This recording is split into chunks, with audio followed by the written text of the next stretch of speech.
अस्सलाम वालेकुम। Yasin'sAnalysis.com जो कि YouTube का एक पार्ट है an eye on market by Yasin से आप से 3-4 दिन से पिछले दिनों मुलाकात नहीं रही, कुछ नासाजी तबीयत की वजह भी रही और मार्केट में कोई बहुत बड़ी ऐसी ख़ास खबर मुझे दिखाई नहीं दे रही थी कि मैं आपको इस हवाले से आपके साथ हाजिर होता। लेकिन जो इम्पॉर्टेंट ख़बर हमें 3-4 दिनों से इस पूरे हफ्ते में यानी मंडे से लेके आज फ्राइडे है और इसमें जो हमारे पास खबरें रहीं उसका हम जायज़ा लेते हैं। और सबसे पहले आज फ्राइडे है, फ्राइडे को जैसे मैं हमेशा आपसे बयान करता रहता हूँ कि बड़ी इंपॉर्टेंट क्लोजिंग होती है और टेक्निकल ग्राउंड पे इसकी बड़ी अहमियत होती है, इसका भी हम जायज़ा लेंगे। और आज 6 अगस्त आज डेट है। तो बहरहाल Yasin'sAnalysis.com पर आपको खुश आमदीद और तमाम लोगों को वो जो आप तमाम लोग इसको सब्सक्राइब कर रहे हैं, लाइक कर रहे हैं, शेयर करते हैं, मैं उन तमाम लोगों का तहे दिल से शुक्रगुजार हूँ। अच्छा, ये इस हफ्ते हमारे पास सबसे इम्पॉर्टेंट इवेंट तो ज़ाहिर है पाकिस्तान के हवाले से और आज़ाद कश्मीर के और मकबूजा कश्मीर के हवाले से बड़ा इम्पॉर्टेंट डे रहा। 5 अगस्त 2019 को इंडिया की जानिब से इंडिया की पार्लियामेंट ने, इंडिया की जो लोकसभा है उसने अपने आर्टिकल 370 और 35A को ख़त्म कर दिया था। यानी इस जो स्पेशल स्टेटस था कश्मीर का उसको ख़त्म किया और उन्होंने कश्मीर की डेमोग्राफी को चेंज करने की भी कोशिश कर रहे हैं। यानी डेमोग्राफी का मैं मुख्तसर आपको बताता चलूँ कि डेमोग्राफी ये है कि यानी पहले कश्मीर में हिंदू लोग या कोई आउटसाइडर आकर आबाद नहीं हो सकते थे। अब इन्होंने जो 370 और 35A को रिवोक किया है या ख़त्म किया है, यानी उसको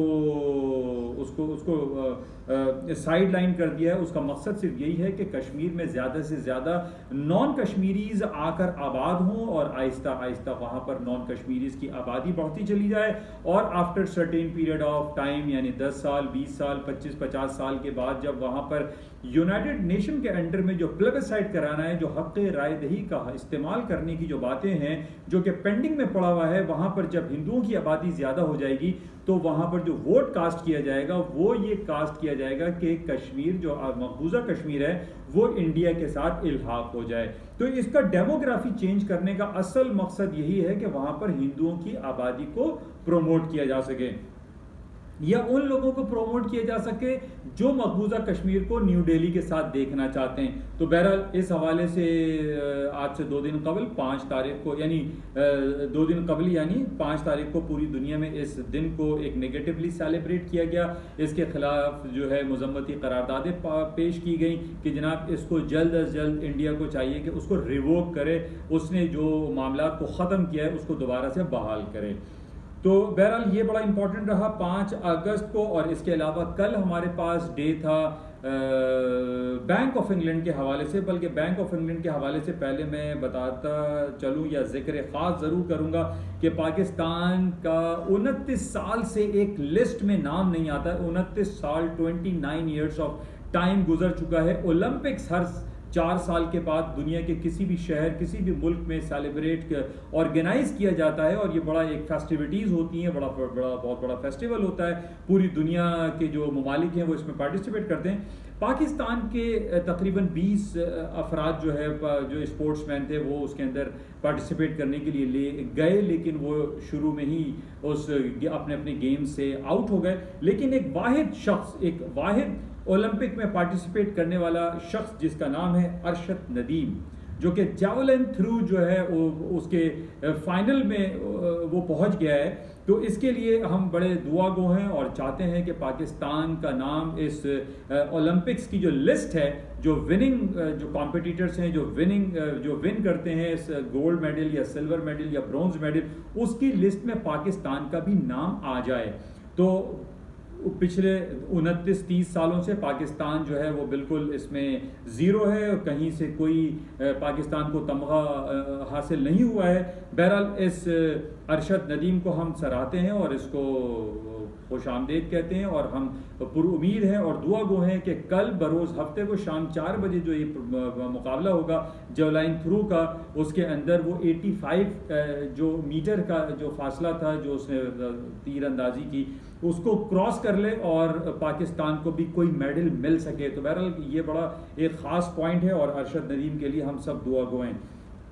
अच्छा, इसके साथ ही ओलंपिक से हटकर हम बात करते हैं, बल्कि ओलंपिक्स में हम ये देख रहे हैं कि दुनिया के 3-4 ममालिक जो है वो टॉप ऑफ द लिस्ट हैं। जिस तरीके से हम देख रहे हैं कि पूरी दुनिया में अमेरिका और चाइना एक दूसरे के साथ दस्ते गिरेबा हैं, लड़ते रहते हैं, चाहे वो ट्रेड के हवाले से हो या डिफरेंट जो कोरोना वायरस पैंडेमिक के हवाले से हो या हेल्थ सेक्टर के हवाले से जो बातें हैं या इलेक्ट्रॉनिक या मीडिया के हवाले से जो बातें हैं, हम ये देखते हैं कि अमेरिका और चाइना के दरमियान ये सिलसिला चलता रहता है। और आज हम यही टैली देख रहे हैं ओलंपिक्स की लिस्ट में, अमेरिका और China top of the list हैं, यानी कभी चाइना ऊपर है तो कभी अमेरिका ऊपर है, और उसके साथ ही फिर जापान है, ऑस्ट्रेलिया है, रशिया है, बरतानिया है, ये तमाम जो है टॉप 5 टॉप 10 के अंदर ये कंट्रीज आ रहे हैं। लेकिन टॉप 2 में जो है हम यही देख रहे हैं कि चाइना और अमेरिका बिल्कुल फ्रंट लाइन पर प्ले कर रहे हैं। लेकिन आज की जो ताज़ा तरीन है उसमें हम ये देख रहे हैं कि चाइना अभी भी अमेरिका को बीट कर रहा है in terms of gold medals. तो बहरहाल इसको देखते हैं कि ओलंपिक्स के हवाले से जो नंबर 1 कंट्री आती है वो कौन सी आती है। बहरहाल हमारी सारी पाकिस्तानियों की जो निगाहें हैं वो कल शाम 4 बजे हफ्ते के रोज़ अरशद नदीम के ऊपर लगी रहेंगी कि वो जेवलाइन में पाकिस्तान का नाम रोशन करते हैं या नहीं करते। हमारी उम्मीदें उनके साथ हैं। अच्छा, कल इंटरनेशनल मार्केट के हवाले से कल बड़ा इंपॉर्टेंट डे था, कल जुमेरात का दिन, और बरतानिया की बड़ी इंपॉर्टेंट खबर आनी थी। 3 पॉइंट्स मैंने आपको, जाहिर है मैं यूट्यूब पे आपके साथ हाजिर नहीं हुआ, लेकिन मैं आप लोगों के साथ व्हाट्सएप पे और फेसबुक पे ऑनलाइन रहता हूँ। व्हाट्सएप पे मैंने आप तमाम लोगों की खिदमत में ये गोशगुजार किया था कि बरतानिया की बड़ी इंपॉर्टेंट खबर आ रही है कि जनाब वो एक इन्फ्लेशन रेट के हवाले से, इंटरेस्ट रेट के हवाले से और बॉन्ड बाइंग के हवाले से बड़ा इंपॉर्टेंट आजकल चर्चा चल रहा है, चाहे वो बरतानिया हो चाहे वो यूएसए हो, इसमें बॉन्ड टेपरिंग की बात बहुत ज़्यादा हो रही है। तो कल हमारे पास ये बड़ी इंपॉर्टेंट खबर थी और ये आने वाली थी, और इस पर हम पुरुमीद थे कि बरतानिया भी अमेरिका की तरह बॉन्ड टेपरिंग की बात करेगा। तो बहरहाल कल बरतानिया ने अपने इंटरेस्ट रेट को, तो जो साल से उनका 0.1% यानी 10 पैसे या यानी 10 बेसिस पॉइंट जो इंटरेस्ट रेट चल रहा है उसको उन्होंने अनचेंज रखा, इंटैक्ट रखा। लेकिन उम्मीदें ये की जा रही थी कि 895 बिलियन ऑफ पाउंड स्टर्लिंग के जो बॉन्ड बाइंग का सिलसिला बैंक ऑफ इंग्लैंड की तरफ से चल रहा है वो डिक्रीज कर जाएगा, वो डिक्लाइन कर जाएगा, उम्मीदें की जा रही थी। जो कि इन टर्म्स ऑफ हम वीकली बेसिस पर अगर देखते हैं तो जो बॉन्ड बाइंग है बरतानिया की वो 6.15 बिलियन ऑफ डॉलर की है, जो कि कहा यह जा रहा था कि रिड्यूस कर दिया जाएगा, और वो in terms of pound sterling 3.4 कर दिया जाएगा, यानी 4.4 बिलियन ऑफ पाउंड स्टर्लिंग से रिड्यूस कर दिया जाएगा 3.4 बिलियन ऑफ पाउंड स्टर्लिंग। लेकिन ऐसा नहीं हुआ। 8 गवर्निंग बॉडी के मेंबर्स हैं बैंक ऑफ इंग्लैंड के, 8 में से एक मेंबर ने यह कहा कि बॉन्ड परचेजिंग को रिड्यूस करना चाहिए। बॉन्ड परचेजिंग का देखिए, इसका बेसिक कंसेप्ट समझने की ये जरूरत है कि बैंक ऑफ इंग्लैंड हो या अमेरिका का फेडरल रिजर्व बैंक हो, वो करेंसी कैश फ्लोट करता है मार्केट में, और वो हुकूमत से या मार्केट से वो बॉन्ड खरीदता है, जिसको बॉन्ड परचेजिंग कहा जाता है। जब वो बॉन्ड खरीदता है और करेंसी को मार्केट में फ्लोट करता है तो वो सर्टेन करेंसी जो है वो मार्केट में डिक्रीज कर जाती है, डिक्लाइन कर जाती है, उसकी कदर कीमत वो डीबेसमेंट की तरफ चली जाती है। जब बॉन्ड परचेजिंग का सिलसिला ज्यादा रहता है, जब बॉन्ड परचेजिंग जैसे जैसे हम कम करते चले जाएंगे, यानी हम बॉन्ड कम खरीदेंगे और मार्केट में वो सर्टेन जो करेंसी है वो कम फ्लोट होगी, तो उसकी इंटरनेशनल मार्केट में उसकी जो कदर कीमत है उसके अंदर इजाफा होगा।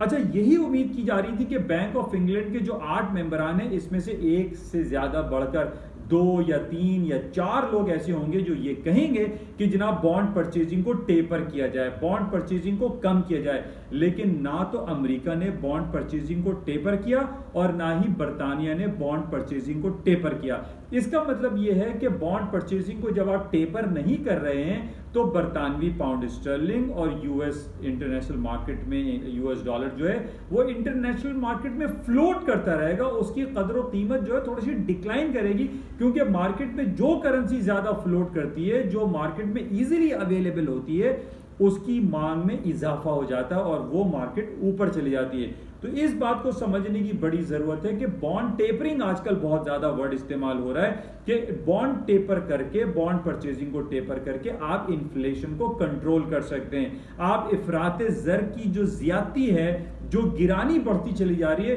उसको आप कंट्रोल कर सकते हैं आप बॉन्ड परचेजिंग को टेपर करके।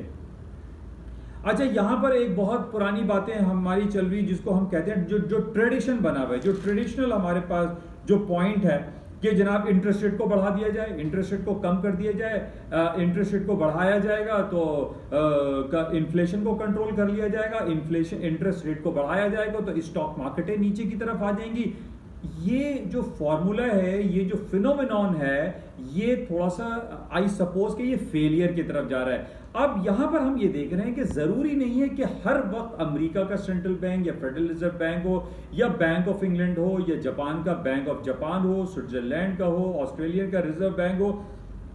अब ये जरूरी नहीं है कि दुनिया का कोई भी सेंट्रल बैंक वो अपने इंटरेस्ट रेट को बढ़ाए, और जब बढ़ाए तो इन्फ्लेशन को कंट्रोल करे, और जब बढ़ाए तो स्टॉक मार्केट को करेक्शन के लिए नीचे की तरफ आ जाए। ये फार्मूला कैंसिलेशन की तरफ जा रहा है, और ये फार्मूला, ये जो फिनोमेना है, ये निगेट होता चला जा रहा है, क्योंकि दूसरी तरफ हमारे पास ये वो जो बॉन्ड परचेजिंग के या क्वांटिटेटिव ईजिंग की जो हम बहुत अरसे से बातें करते चले आ रहे थे, असल में ये बॉन्ड परचेजिंग का जो सिलसिला है, या बॉन्ड परचेजिंग को जो सेल आउट का जो सिलसिला है, ये टेपरिंग के अल्फाज को आप जहन में रखें कि बॉन्ड परचेजिंग को जब टेपर किया जाएगा तो इन्फ्लेशन को कंट्रोल कर लिया जाएगा, और स्टॉक मार्केट पर इस पर कोई नेगेटिव असर नहीं आएगा, और स्टॉक मार्केटें ऊपर की तरफ चलती चली जाएंगी।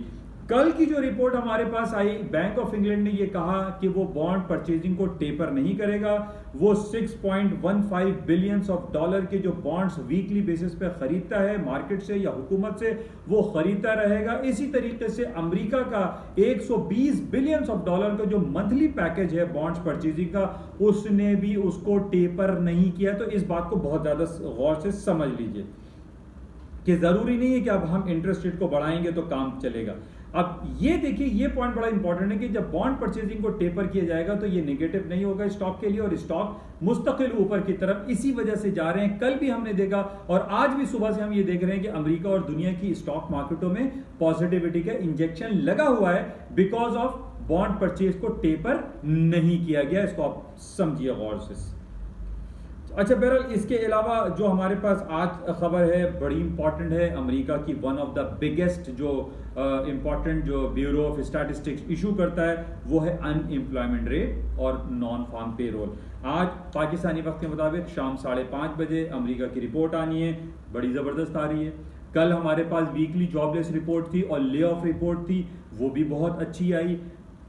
और आज जो नॉन फार्म और अनएम्प्लॉयमेंट आ रहा है ये भी अच्छा आ रहा है। बॉन्ड परचेजिंग को टेपर नहीं किया जा रहा, इंटरेस्ट रेट को बढ़ाया नहीं जा रहा, पेरोल अनएम्प्लॉयमेंट की जो रिपोर्ट आ रही है वो जबरदस्त आ रही है। इसके अलावा पिछले हफ्ते हमारे पास अमेरिका की जो फैंग ग्रुप है, Facebook, alphabet, Google, Apple, Amazon, Microsoft, Netflix, इनकी जब आप रिपोर्टें जरा चेक कर लीजिए, जबरदस्त रिपोर्टें आ रही हैं, कहीं कोई खराबी हमें दिखाई नहीं दे रही। तो कैसे हम कह सकते हैं कि जनाब स्टॉक मार्केटें रिकवर हो जाएंगी, नीचे की तरफ आ जाएंगी या हेल्दी करेक्शन लेंगी? नो वे, कहीं से कोई खबर मौजूद नहीं है। मैं आप तमाम लोगों की खिदमत में ये बात खुशगुजार करता हूँ, ये मैं गलत भी हो सकता हूँ, लेकिन मेरे पास जो मैं सारा दिन ये अपना सर खपाता रहता हूँ इन तमाम किताबों में और ये मीडिया पे और ये रिसर्च करता रहता हूँ, इन बेसिस पे मैं आप लोगों की खिदमत में ये बातें बताता हूँ कि भाई रिपोर्ट कहीं कोई ख़राब नहीं है। अमेरिका या चाइना में कोई जंग नहीं हो रही, जंग हो रही है तो ओलंपिक के गेमों में हो रही है, उसमें और कहीं जंग नहीं हो रही। तो इसलिए कहीं कोई नेगेटिव खबर हमारे पास मौजूद नहीं है, ये आप जहन में रखें।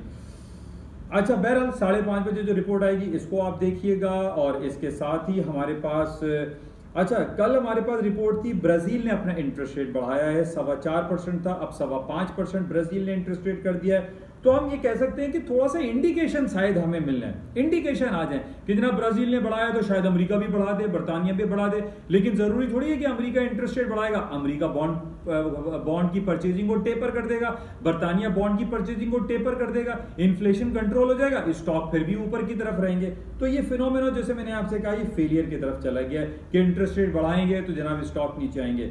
अच्छा, इसी तरीके से आज इंडिया की बड़ी इंपॉर्टेंट खबर है, रिजर्व बैंक ऑफ इंडिया ने आज अपना interest rate 25 basis point reduce कर दिया है। पहले इंडिया का इंटरेस्ट रेट 4% था, उसने 3.75 कर दिया है, यानी 25 बेसिस पॉइंट रिड्यूस किया। अब देखिए यहां पर एक सेंटिमेंट्स क्रिएट हो रहा है, ब्राजील बढ़ा रहा है, इंडिया कम कर रहा है। अब हम दोनों की इकोनॉमी को जरा जज तो करें कि इंडिया और ब्राजील में क्या मवाजना क्या है। इंडिया एक बहुत बड़ी इकोनॉमी है, एक बहुत बड़ी डेमोक्रेसी है, एक बहुत बड़ी आबादी है, तकरीबन 1.25 अरब की आबादी है, चाइना के मुकाबले में उसकी आबादी आ रही है। ब्राजील की आबादी कितनी है? 20 करोड़, 25 करोड़, 30 करोड़ या 20 करोड़ के करीब है। तो ब्राजील एक छोटी सी इकोनॉमी, एक छोटा सा मुल्क है, और उसका इंटरेस्ट रेट बढ़ा देना, हम उसको कंपेयर नहीं कर सकते अमेरिका के साथ या बरतानिया के साथ या इंडिया के साथ। लेकिन हम ये देख रहे हैं कि इंडिया ने जिस तरीके से अपना इंटरेस्ट रेट रिड्यूस किया है, इसका एक पॉजिटिव सेंटिमेंट जाएगा अमेरिका की इकोनॉमी की तरफ, यूरोपियन इकोनॉमी की तरफ, कि अभी इंटरेस्ट रेट जो है वो बढ़ाने का तो सवाल ही पैदा नहीं हो रहा है, बल्कि सिर्फ हमारे पास जो फार्मूला है वो बॉन्ड की परचेजिंग को टेपर करने के हवाले से। तो बहरहाल इंडिया ने सपोर्ट किया है, इंटरनेशनल मार्केट ऊपर की तरफ जा सकती है। अच्छा, इसके साथ एक बड़ी इंपॉर्टेंट खबर पाकिस्तान की पिछले सितंबर से चल रही है। सितंबर 2020 से जब कोरोना वायरस अपना सर उठा रहा था, उस वक्त पाकिस्तान ने एक बड़ा जबरदस्त काम किया है। जितना सल्यूट किया जाए पाकिस्तान के स्टेट बैंक को वो कम है। पाकिस्तान ने रोशन डिजिटल अकाउंट के नाम से एक अपना बैंकिंग सर्विसेज शुरू की, और इसमें फिजिकली आपको बैंक जाने की ज़रूरत नहीं होती, बल्कि अगर आप दुनिया के किसी भी कोने में रहते हैं वहाँ पर आप अपना अकाउंट पाकिस्तान में खोल सकते हैं, जिसका नाम RDA रोशन डिजिटल अकाउंट रखा गया। आज जो जुलाई की हमारे पास रिपोर्ट है, 10 महीने की रिपोर्ट है, यानी सितंबर, अक्टूबर, नवंबर, दिसंबर, जनवरी, फरवरी, मार्च, अप्रैल, मई, जून, जुलाई, 11 महीने की जो हमारे पास रिपोर्ट आ रही है, उसमें रोशन डिजिटल अकाउंट में 1.87 बिलियन डॉलर आ चुके हैं। ये बहुत खुशाइन बात है, बहुत खुशी की बात है कि पाकिस्तान में, जिसने कभी कोई सोचा भी नहीं था कि RDA रोशन डिजिटल अकाउंट के नाम से, या जो पाकिस्तान सर्टिफिकेट के नाम से, नया पाकिस्तान सर्टिफिकेट के नाम से ये सिलसिला था, ये पहले किसी ने नहीं सोचा। और पाकिस्तान में 1.87 या तक नियरली 2 बिलियन डॉलर पाकिस्तान की इकोनॉमी में इंजेक्ट हो रहे हैं। ये बहुत खुशी की बात है पाकिस्तान की स्टॉक मार्केट के लिए, पाकिस्तान की इकोनॉमी के लिए। It's a very very good news है कि रोशन डिजिटल अकाउंट में डेली बेसिस पे और मंथली बेसिस पे इसका ग्राफ ऊपर की तरफ चलता चला जा रहा है, और लोग इसके अंदर बहुत खुशी से जो है वो अपनी पेमेंट कर रहे हैं। अच्छा, इसकी एक बुनियादी वजह मैं आपको बता सकता हूं कि जो मुझे समझ में आता है, इस वक्त पाकिस्तान के जो बैंक का इंटरेस्ट रेट है वो 7 to 8% है। इसके मुकाबले में अमेरिका में 0% है, नियर 0% है, बरतानिया में नियर 0% है, रेस्ट ऑफ दी वर्ल्ड में यूरोपियन सेंट्रल बैंक की तरफ से 0% इंटरेस्ट रेट चल रहा है, जापान में नियर 0% है, स्विट्जरलैंड में आप रखते हैं तो 75 बेसिस पॉइंट पैसे कट जाते हैं। तो इस वजह से भी हम ये कह सकते हैं कि पाकिस्तान में रोशन डिजिटल अकाउंट इस वजह से भी प्रमोट हो रहा है क्योंकि पाकिस्तान का इंटरेस्ट रेट 7% है। मैं आप तमाम लोगों को जो मेरी इस क्लिप को बैरून मुल्क देखते हैं, मैं उनसे दरख्वास्त करूंगा कि वो भी रोशन डिजिटल अकाउंट में अकाउंट खोल के पाकिस्तानी बैंकों में अपने पैसे को इन्वेस्ट करें। अच्छा, ये कुछ बातें खबरें आपके साथ हो गई। इसके अलावा कल बड़ी इंपॉर्टेंट खबर जो अमेरिका के हवाले से थी, ले ऑफ की जो खबर मैंने आपको बताई थी कि जॉबलेस क्लेम जो है वो बहुत अच्छे आ गए थे, बहुत अच्छे नहीं मतलब पॉजिटिव आए थे, पिछले वीक से बेहतर ही आया। अच्छा, ले ऑफ्स की खबर आई कि जनाब नौकरियों से निकालने का सिलसिला, अमेरिका में 21 साल की बेहतरीन रिपोर्ट आ गई ले ऑफ्स की, कि जो बरतरफी कहलाती है कि जनाब नौकरी से निकाल दो। 21 साल के कम तरीन लेवल पे रहा ले ऑफ्स जो रेट आया है अमेरिका का, दैट्स वेरी गुड।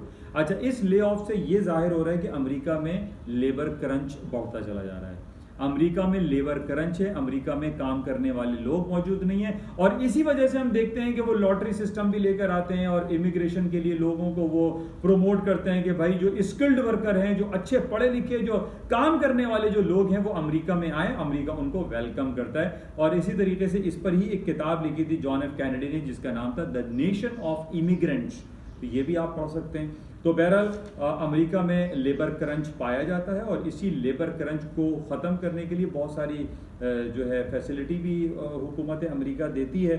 तो बहरहाल इस हवाले से ये भी एक अच्छी खबर थी। ये मैं आपको इसलिए जिक्र कर रहा हूँ कि आज जो अनएम्प्लॉयमेंट और नॉन फॉर्म आने वाला है वो भी अच्छा है, और कल जो ले ऑफ्स की रिपोर्ट आई वो भी अच्छी आई, और वीकली जॉबलेस क्लेम भी अच्छा है। तो बहरहाल रिपोर्ट अच्छी है। शाम 5:30 बजे हम पर उम्मीद हैं कि ये अच्छी रिपोर्ट आएगी तो स्टॉक मार्केटें और ऊपर जा सकती हैं। वो तमाम लोग जो बाय में बैठे हैं, जो लॉन्ग पोजीशन में, उनके लिए गुड लक है।